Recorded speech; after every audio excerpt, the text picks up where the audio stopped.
Bonjour à tous mes chers amis craquemoldus et bienvenue dans cette 143e Minute Fantastique. Aujourd'hui nous allons nous intéresser à un événement majeur qui a eu lieu durant la bataille de Poudlard dans la seconde partie des Reliques de la Mort, précisément de l'affrontement entre Molly Weasley et Bellatrix Lestrange. Si dans l'avant-dernier chapitre du tome intitulé « Le défaut du plan », Molly touche Bellatrix au-dessus du cœur au moyen d'un maléfice qui l'a tuée sur le coup avant de la faire heurter sur le sol, dans la version long métrage il en est autrement. On voit Molly Weasley enchaîner les sortilèges avant de faire mouche, immobilisant Bellatrix avant de la faire exploser avec un autre sort. Mais quels sont donc les sortilèges utilisés dans le film? Premièrement, on ne peut pas valider le fait que ça soit par un Avada Kedavra que Bellatrix est morte, ni dans les livres et encore moins dans le film. Sachant qu'elle se protège des sorts de Molly et que le sortilège de la mort ne peut être contré par un charme du bouclier, dans le tome il est juste mentionné qu'il s'agit d'un maléfice de magie noire donc. Dans le film, par un premier sort, Molly immobilise Bellatrix qui semblait avoir ses yeux sortir de ses orbites. On peut supposer qu'elle ait utilisé un premier sort d'immobilisation ou de maléfice du saucisson. Notons que l'on peut observer la peau de son visage craquelé.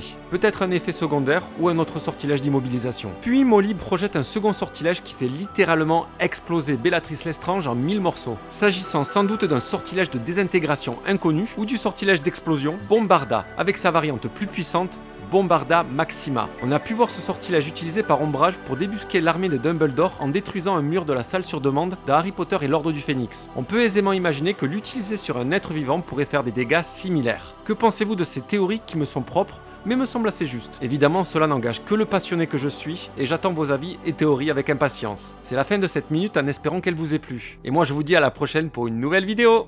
Nox!